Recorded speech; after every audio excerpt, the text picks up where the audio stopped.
Hello kids, welcome to Scientastic, where we together make your science preparation fantastic. In the last video, we discussed section A of CBSE sample paper 2022-23. If you have not watched it, I'll link it down in the description box.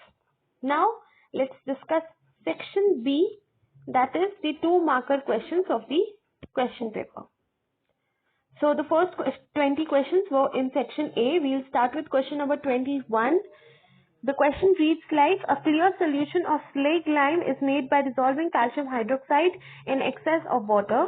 The solution is exposed to air. The solution slowly goes milky as a faint white precipitate forms. Explain why the faint white precipitate forms. Support your response with the help of a chemical equation.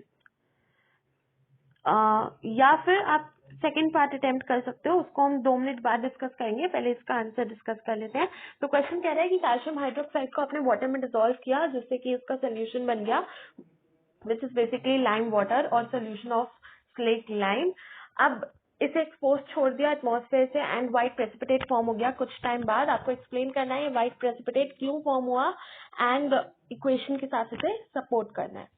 तो हमें पता है कि lime water milky कब turn होता है when carbon dioxide उसमें हम ऐड करते हैं. कार्बन डाइऑक्साइड रिएक्ट कर जाती है उसके साथ and it forms calcium carbonate. तो एटमॉस्फेयर में it has carbon dioxide. This carbon dioxide will react with the slaked lime solution to form calcium carbonate.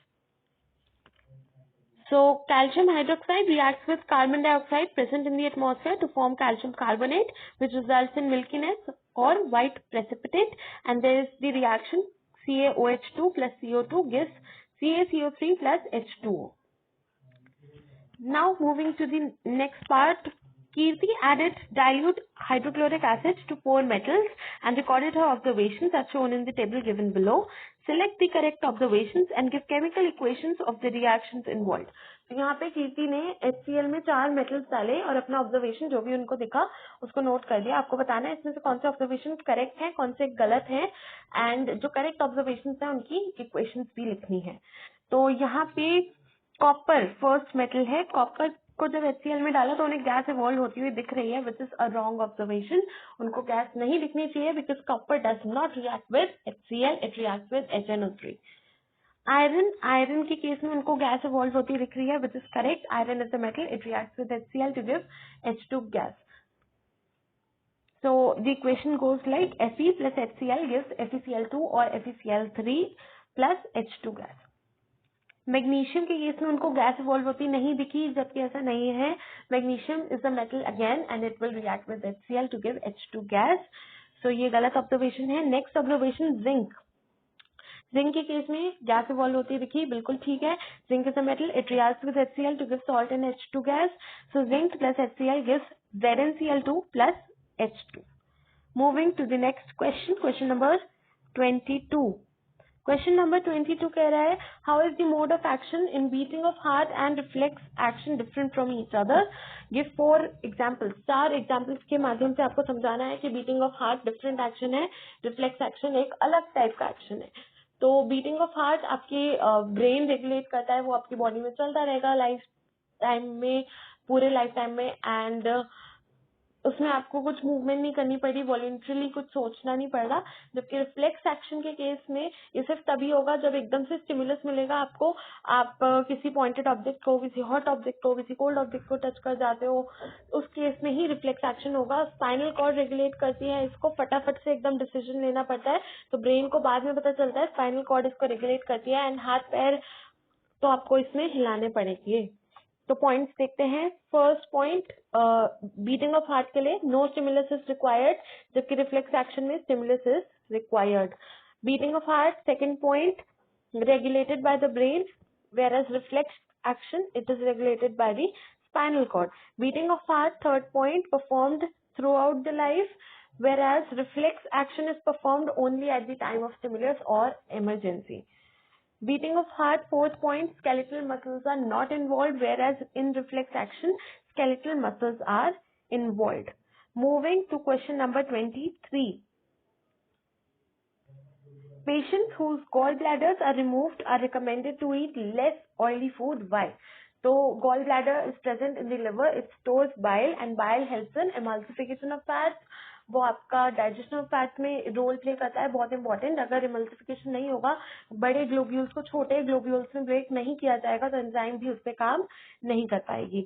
तो अगर गॉल ब्लैडर नहीं है, बाइल स्टोर नहीं हो रहा, फैट के डाइजेशन में प्रॉब्लम आएगी, वो इनसफिशिएंट हो जाएगा एंड इसी वजह से आपको कम फैटी खाना खाने के लिए एडवाइस किया जाएगा. Gallbladder stores bile, which helps in emulsification of liquids.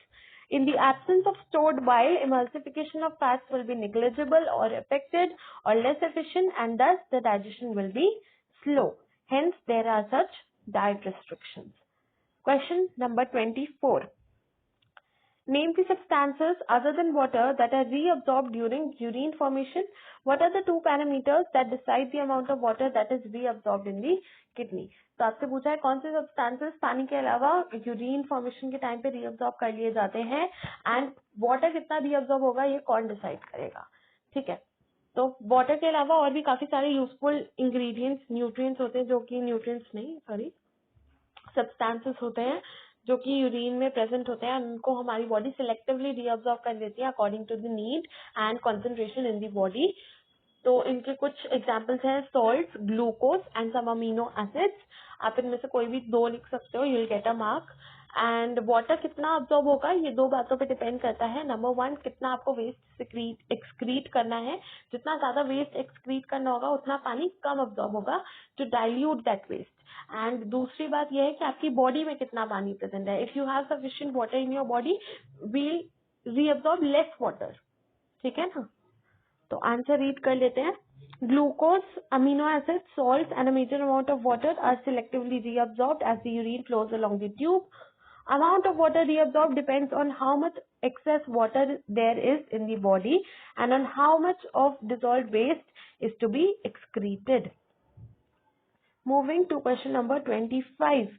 State the phenomena observed in the above diagram. Explain with reference to the diagram which of the two lights mentioned above will have higher wavelength. तो ऐसे करके आपको एक diagram दे रखा है जो मैंने यहाँ पे नीचे लगा रखा है, ये वाला. ठीक है ना.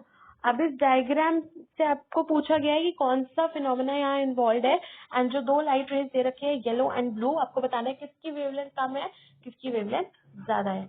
तो फिनोमेना आपको पता है, it is dispersion. Splitting of white light into 7 colours is called dispersion when it passes through a prism. And wave length की बात करते हैं तो जितनी ज्यादा डिफ्लेक्शन होगी उतनी आपकी वेलोसिटी कम हो जाएगी. ठीक है ना, और जितनी वेलोसिटी कम उतनी वेव लेंथ कम. यहाँ वायलेट ज्यादा डिफ्लेक्ट कर रहा है तो वायलेट की वेलोसिटी कम हो जाएगी, it will have less wavelength. Where is yellow कम डिफ्लेक्ट कर रहा है, it will have more velocity and thus greater wavelength. इसी में आपके पास एक सेकंड पार्ट है, सेकंड ऑप्शन है, which is how will you use two identical prisms so that a narrow beam of white light incident on one prism emerges out of the second prism as white light. Draw the diagram. Diagram मैंने यहाँ पे attach कर दिया है. दो prism रखे हैं, एक अपराइट रखा है, एक इन्वर्टेड रखा है. ठीक है ना, और क्योंकि आइडेंटिकल है तो एंगल्स ऑफ डिफ्लेक्शन जो है सेम रहेगा. पहला प्रिज्म उसको स्प्लिट कर देगा 7 कॉम्पोनेंट्स ऑफ लाइट में, जबकि जो सेकंड प्रिज्म है वो इन 7 कॉम्पोनेंट्स को अगेन रिकम्बाइन करके व्हाइट लाइट के फॉर्म में बाहर दे देगा. ठीक है ना. Angle of deflection of the two prisms needs to be equal and opposite. While the first prism splits the light in 7 colors due to different angles of deflection, second prism combines the spectrum along a single ray and colors again combine to give white light as the emergent light. Last question of the video, question number 26. A lot of waste is generated in a neighborhood. However, almost all of it is biodegradable. What impact will it have on the environment or human health? तो बोला है कि बहुत सारा waste जो है वो generate हो रहा है आपके एनवायरमेंट में, लेकिन सारा बायोडिग्रेडेबल है, नॉन बायोडिग्रेडेबल नहीं है, थोड़ा बहुत ही है नॉन बायोडिग्रेडेबल. इसका क्या इम्पैक्ट होगा? तो देखो, अच्छी बात है बायोडिग्रेडेबल है, लेकिन नेचर की भी एक कैपेसिटी है कि वो कितना डिग्रेड कर सकती है एक टाइम पे. एक लिमिट से ज्यादा नेचर भी डिग्रेड या डिकम्पोज नहीं कर पाती, बहुत स्लो हो जाएगा डिकम्पोजिशन, जिसकी वजह से वो वेस्ट वहीं इकट्ठा होता रहेगा, बुरी सी स्मेल आएगी एनवायरमेंट में. और दूसरा, वहां पे आपके पास जर्म्स ब्रीड करने लगेंगे, मस्कीटोज ब्रीड करने लगेंगे, which will lead to unhygienic conditions. तो आज के लिए इतना ही. वीडियो पसंद आई तो प्लीज सब्सक्राइब कर देना and share with your friends. Thank you so much. Will meet with section C in the next video.